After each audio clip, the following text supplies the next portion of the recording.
Hi everyone, Day here, and welcome back to my Let's Play of the Great Ace Attorney Chronicles. This is case number 3, I believe. Sorry, I'm not starting it off on the title screen. Basically, I had to adjust my settings a little bit because it was not recording properly. Like, it was, my webcam was like super delayed. It's fine, at least from my perspective. It's fine now. It's pretty latent with what I'm saying, so that's good. And on top of that, I'm also I have preparation of moving out of this particular apartment, so I had to take a few days away from even trying to tinker around with my settings. I'm pretty much all over the place, so if my uploads are a little bit more wonkadoo than normal, that's pretty much why I am. Hopefully I still stay and maintain consistency in some form, but it probably won't be an everyday sort of thing that I was trying to shoot for at first.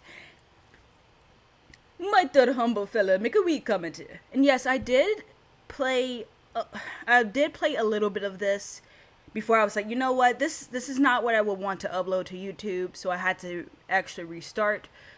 So I do apologize the fact that I've played this already, but I would rather it be content that I want to upload than me just trying to push it and it's not at a good level. Mr. McGilded. To be sure now, the two fellows who were sat on the roof that testified afore said not another victim fallen through the skylight. But it seems to me, my lord, that it's not so much a case of them not saying, but aye. 'Tis a case of them being unable to say. At first I was very confused by what he meant by this. I remember that. However, I did wholeheartedly agree with the fact that they said nothing. Like, there's no way you would not mention the fact that, well, okay, unless of course you did it. I didn't get that far. Like, I have not finished this case still up to this point. So I still have no idea how this case is going to end. I know it sounds like hearsay from here, but yeah, I was like, how on earth would they not know that he was up there? Unless, of course, they were working together in cahoots, as I used previously. Stuff, something of that nature. What? I think perhaps the two fellas do to be having something of a compelling reason not to mention what happened.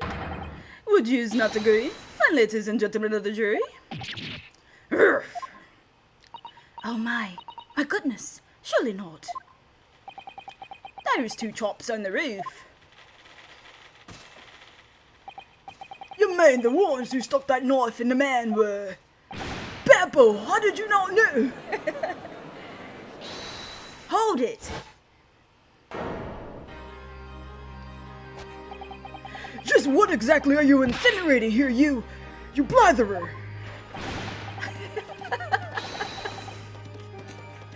No matter how many times I see this, I don't think it will ever get old.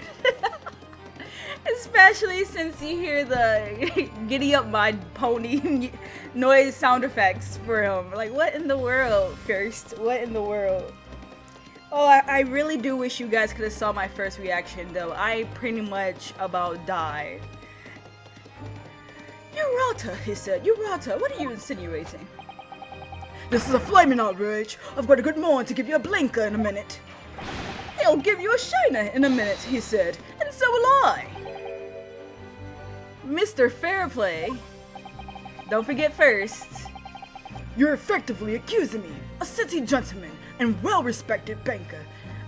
Well-respected, maybe to the public eye, he could potentially be very well-respected, but he's already admitted to fleecing his dang customers, so therefore it's kind of like, I don't know. Well-respected in integrity? Probably not. And me, a very, very angry hatter. Like, I guess he is now the Mad Hatter. Ba-doom tie.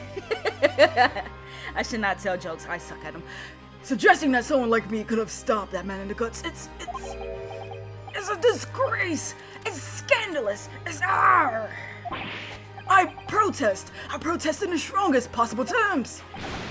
That's right. I protest too. But you rotten scoundrel. Who laughs like this? If it wasn't for his smile, I would think that he was like not chuckling, like coughing. It looks like a coughing animation. Order, order, order! This is the last time, witnesses. I will not permit this wanton invasion of the stand. Return to the engine room at once. But this is beyond reason, my lord. It's outrageous. They can't handle it. It's very hurtful, you know? My lord. Oh, I didn't read the rest. I have my eyes closed. I can't even pretend to know. A word, if I may, I suppose. Go ahead, Lord Von Zeeks. It was the defense that incited this outburst from the witnesses. My learned friend has seen fit to abandon all protocol and accuse the witnesses without proof. That's not fully true, I will say. It kind of led this way based off a bit of our reasoning, sure, but the true culprit that led to them acting out that way was none other than McGilded. Accuse? I never intended to. It seems, young Nipponese, that your command of the English tongue is wanting.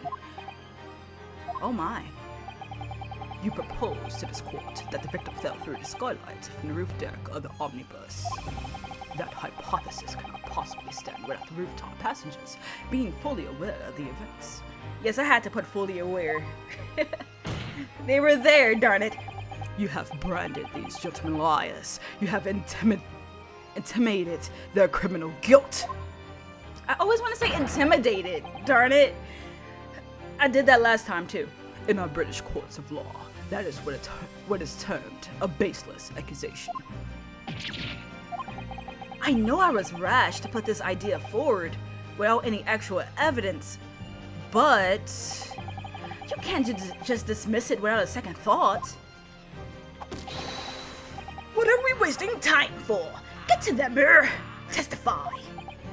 I have no idea what kind of voice I want to use for this potential serial killer.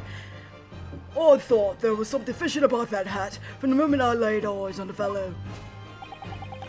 We have to see this matter through now, one way or another.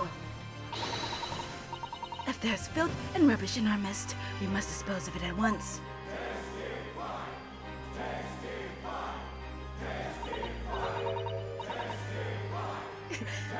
What's happening, Mr. Narioda? The spectators in the public gallery they're in a complete frenzy. Except for when the judge places the gavel on his desk.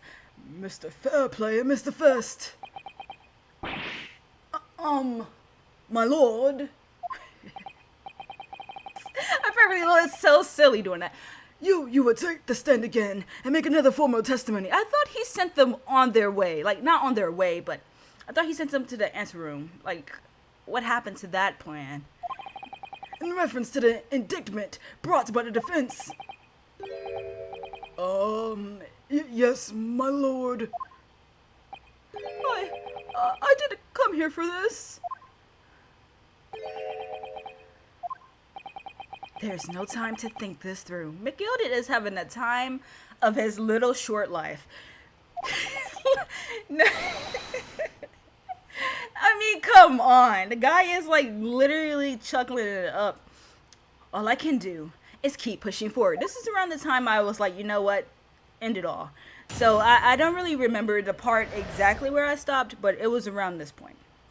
So this is going to be brand new. Refuting the accusation. We were the only two people up on that roof deck, dead or alive. I can swear to that. If anything had happened where we were sitting, don't you think one or the other of us would have noticed? I know, that's exactly my point. In any case, neither of us know the first thing about the victim. We had no reason to kill them on. The skylight was shut the entire time, I tell you. We couldn't possibly have opened it. If you're so sure the victim fell through the skylight, where's your proof? Okay. If we're so sure the victim fell through the skylight. I don't think we have proof in our inventory for that. I must say that on listening to this testimony, it is somewhat hard to imagine. How either of the witnesses could have performed any malevolent act on this open rooftop deck. Malevolent. I don't know what I said at first, without the other noticing forthwith. That's right, you see. You're innocent, I tell you.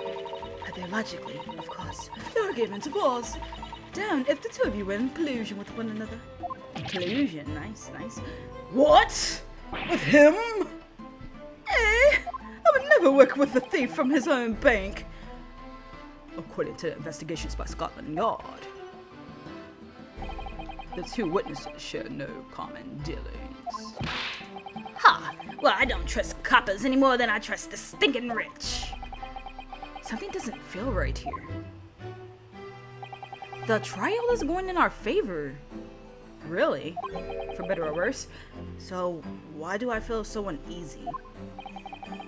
Counsel for the defense. Over to you. Your cross-examination, please.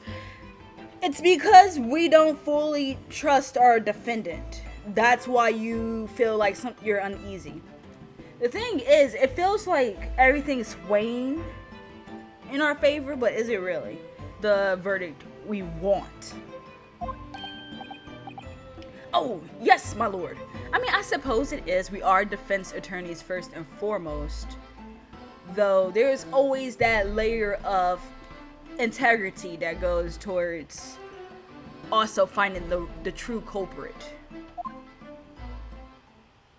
Which is nice, because sometimes real court's not this. I mean, obviously real court's not like this whatsoever. It's nothing like this. Refuting the accusation. We were the only two people up on that roof deck, dead or alive. I can swear to that. We were the only two. I like this statement. Hold it! Press. So at no time did the victim, Mr. Mason, climb up to join you on the roof deck? Absolutely not. Dickon! No question about it, he said. None at all. Oh, but yes, of course. I remember saying them both. Also, the victim saw Sinclair's cabin talking with this man here. Why would you not mention that earlier? Why would you not say anything about seeing this earlier? The most you ever vocalized was the fact that you were locked out of the omnibus from the inside and that you saw a person, I want to say a singular person, inside of the omnibus. You didn't say anything about seeing the victim and him speaking until now. Do you know how bad that looks, Furst? Do you? This is true, Mr. McGildet. Tell me, my lord, at the risk of repeating myself, I boarded the omnibus alone and nodded off inside almost immediately. That's an outright lie. Without doubt, you were engaged in. Let me stop you there, fella, and ask, do you have any evidence at all? At all?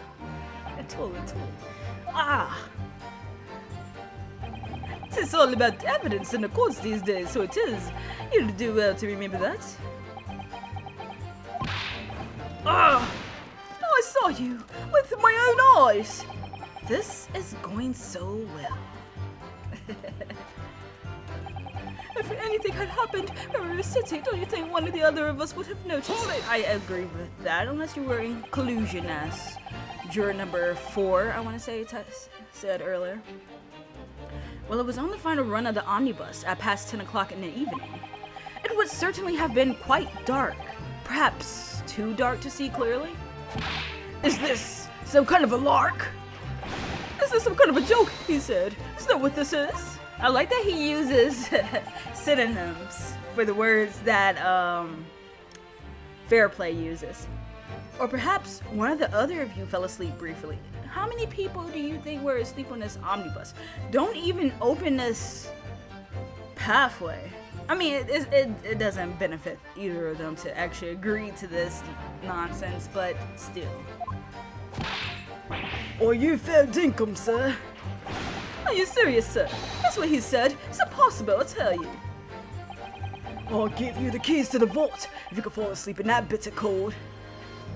Considering how loosey-goosey you are with the money already, I'm not surprised that you even offered to give us the keys. And if you did manage it, your eyelids would freeze shut and you'd never open them again. I mean, honestly, depending on how cold it is very detrimental to fall asleep in superior cold. 90-degree temperatures is not a good time to fall asleep. Not unless you, like, build yourself an igloo or something. That's extreme. I mean, it depends. I guarantee it wasn't that cold for them, but still. It was extreme, I tell you. And we had to put up with it because this man had locked the door. Any Trigent would have unlocked it. Let me in when I knocked. You didn't even mention that it was him that locked the door in the first place. Another inconsistency with your testimony. I'm dreadfully sorry about that young fella. But you see, I was away with the fairies. I didn't hear you at all. That's a lie. I saw you through the glass. You were talking to someone. You never mentioned this before.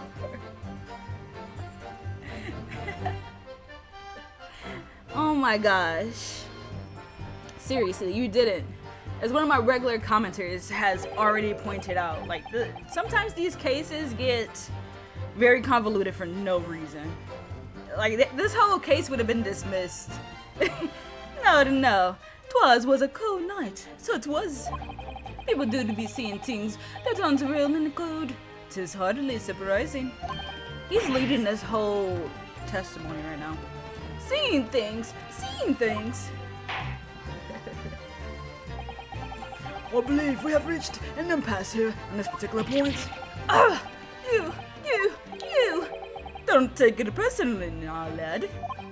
If I'm a suspect in this case, then it is only fair that you and the other Finn are too. Open and free competition is what the capitalist society is all about. This isn't a competition I should like to be involved in, really.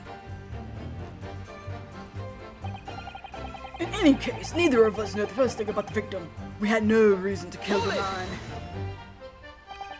So, you had never met Mr. Thrice-Fired Mason before? Oh, Loom! No, not once, never! He'd never met the man before, he said. Never! And you, Mr. Furst, had no prior dealings with the victim either? That's right, sir. I just don't have much to do with brickmakers, to be perfectly honest, sir. No, I imagine not. You see, how many different ways can I put this? Neither of us have the remotest connection to the gentlemen who were inside the cabin. Okay. Excuse me. At least it happened now and not like how it did a little earlier in this trial. Mr. McGill did. Yes, Consul. What can I be doing you for? Doing you for? Did the witness's last statement give you pause for thought somehow? It seems to have. Not the remotest connection. Is that right now? I'd wonder. What are you insinuating now? Watch Mr. McGill, guys. Mr. Fairplay, Taz has been too long, so it has. Eh?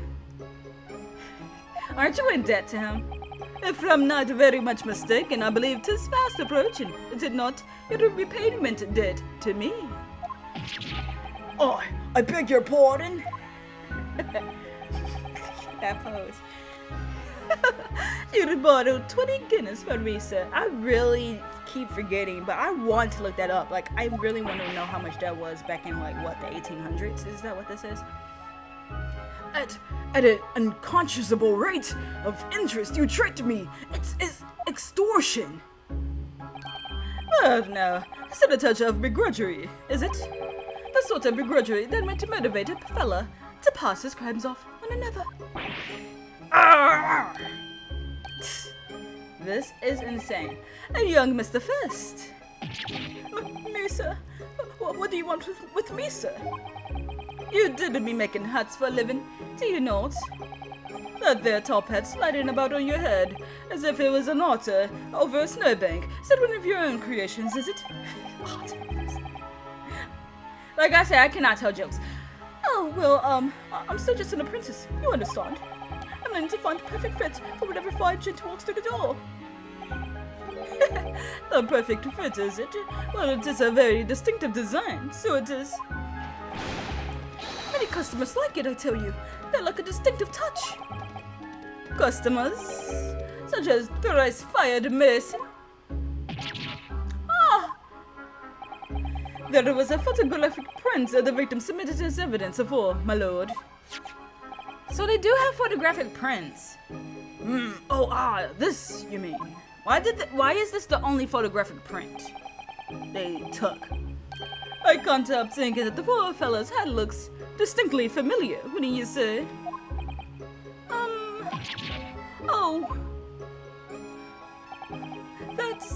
That's one of my hats. Oh, does it? He's leading this whole charge, like seriously. That it is. So it would seem the brickmaker was a customer of yours. The sort of customer, I'd wager, you could have had a wee quarrel with over the distinctiveness of the goods. Oh, no, sir. Absolutely not, sir. Well, there's really nothing more to be added. It wouldn't be right to say that the two fellows here haven't the remotest connection to the victim, you see. Wow. He could have defended himself. He truly could have defended himself. That's how you become a proper defense attorney. I'd rest my case. He literally smashed their rebuttal to smithereens. You little weasel! He's better. He's better at this than I am. Gosh, Mr. McGilded has certainly been thorough in his research, hasn't he? He had more information from the start, to be fair. We did start off with literally almost next to nothing. Please, don't let me little interruption hold up the proceedings. I wonder if that was necessary to progress. The skylight was shut the entire time, I tell you. We couldn't possibly have opened it. Are you quite certain about that? That the skylight was shut the entire time? Well, I'm going to lose my block with you in a minute. I have to... I don't know, when I read the word block in this kind of contest, all I think about is Charlie Brown and Lucy. He's going to lose his rag with you in a minute. That's what he said. Never heard of rag before. Take a look at yourself. Go on. You see, it's shut fast now, just like it was on the night. I mean, I actually see the latch. So that's something. So it is, of course. A fellow the size of Mr. Mason could luckily break right through it. Still and all. What? Just looking at the size of the thing, you understand.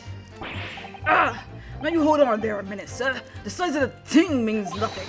Not on its own. Let's consider the bigger picture here, shall we? Let's stop biting Arcane, shall we? He's the reason why they started making candy canes. I was riding the omnibus on another occasion when, well, I broke wind loudly. First. No. I shocked myself with it, as it happens.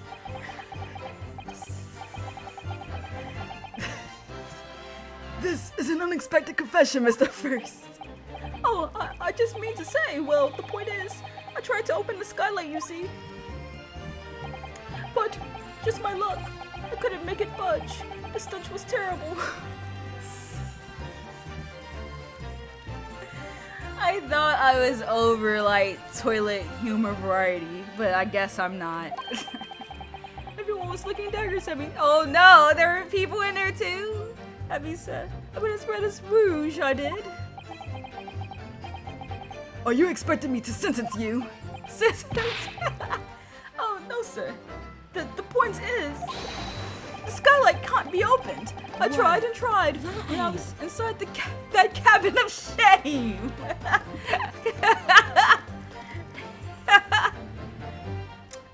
Your name is Gina, right? Alright, Gina has something she wishes to add. Do you have something to say about that, Miss Lestrade?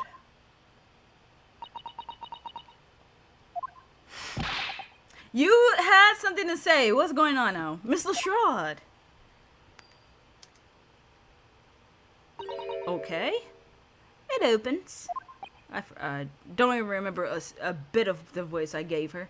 The skylight. That is what we're talking about, right? Not the gun.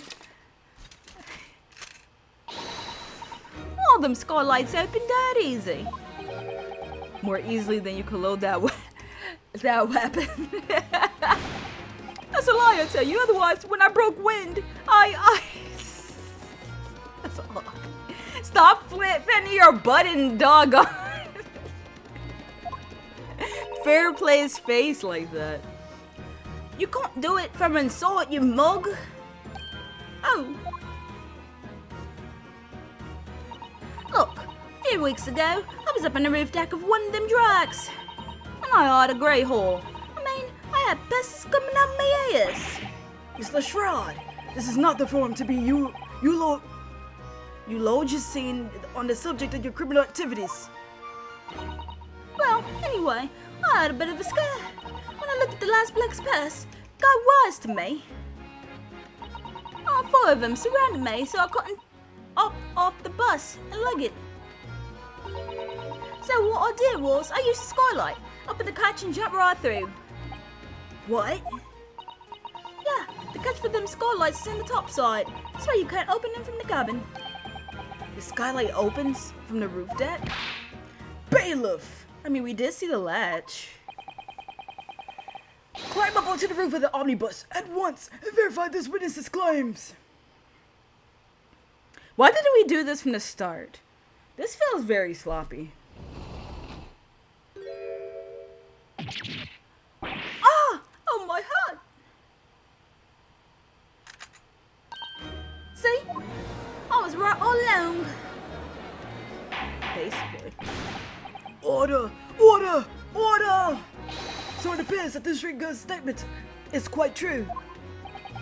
I don't believe it. The skylight opens? And from the roof deck. Mr. Naruhodo, I feel like I didn't see the latch earlier on. This could be the clue we've been looking for. It might be.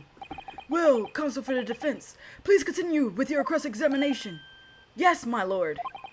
So, the skylight opens. Perhaps I should investigate for myself. If you're so sure the victim fell through the skylight, where's your proof? Okay, yeah, wait a second. Guess we go into present. Examine. Let's go up here. Because I don't remember seeing this latch earlier. But it's there. So the skylight was fastened shut before. But now the catch has been undone. We should be able to open it.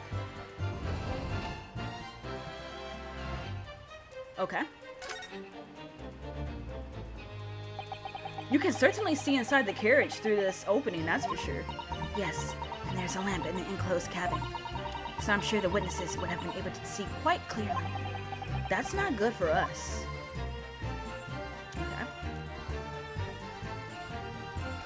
Blood. Can I click on it? You can certainly see no, that's what we already read.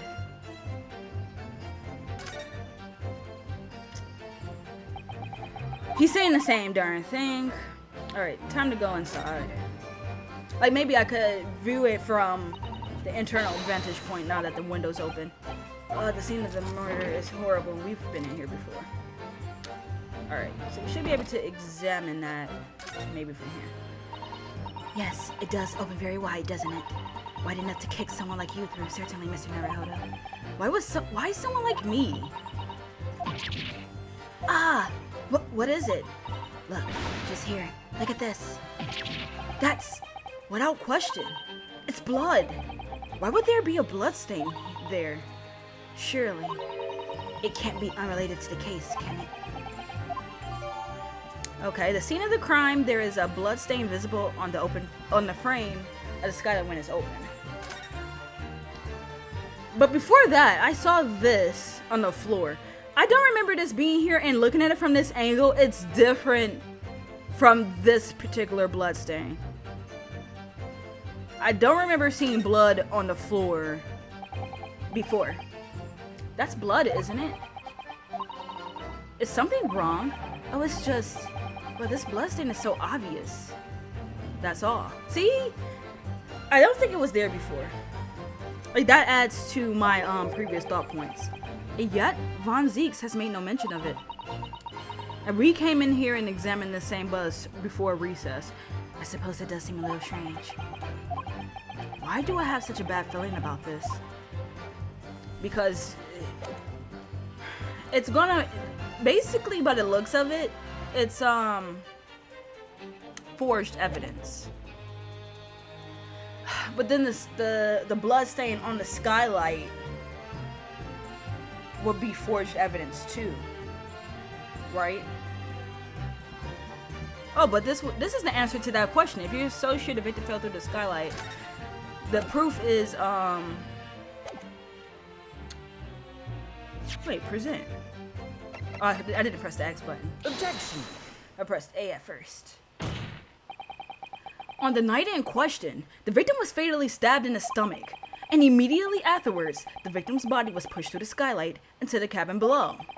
Those are the facts, and the irrefutable proof remains clearly visible in the omnibus that stands before us today in this very courtroom. What? Oh, what? That's utter humbug! Ah, you can't possibly have any evidence. No, you can't. I mean, we didn't do it, I'll tell you. It's impossible. But it's just like how... I mean, I know the time point in which falsified evidence could have come and to be in the omnibus the same way missing items are. The part that confuses me personally is, darn, I forgot what my line of thought was. Irrefutable proof here in this courtroom. It has something to do with the witnesses. Consul, My lord! I believe everyone would appreciate a little clarification here. Where exactly within the omnibus is this evidence to which you allude? You will point out what it is that proves the victim fell from the roof deck to the skylight. Oh, so we had to examine it. That blood stain from here. Cause I'm like, it wasn't working from the inside. So this makes all the more sense. This is the only way you could examine it. Yes, it does open very wide, doesn't it? I don't remember. We never did open the skylight. So... wide enough to kick someone like you through, certainly, Mr. Naruhodo. Why is someone like me? What is it? Wait, didn't I read this? Yeah, I did. Got it! You can present that. By Jupiter, is that blood? This bloodstain proves two things. Firstly, when the incident occurred, the skylight of the omnibus was open. What? And secondly, the victim was already bleeding when he fell through the opening. Oh my! And so it follows that Mr. McGilded, who was inside the enclosed cabin himself at the time, cannot possibly be guilty of this crime. And with that, I'm going to have to end this episode. I'm so sorry. I don't want to. I really, really don't. It's like we're just getting heated, but alas, I have to end it. I have things I have to do. So with that said, I hope you enjoyed watching. It feels like we are getting somewhere. Like the ball is like this, and it's gonna have to just fall at some point, right? Like there's only so high you can go. But thanks again for watching, and I hope that you all have a great and wonderful day. Until next time, bye.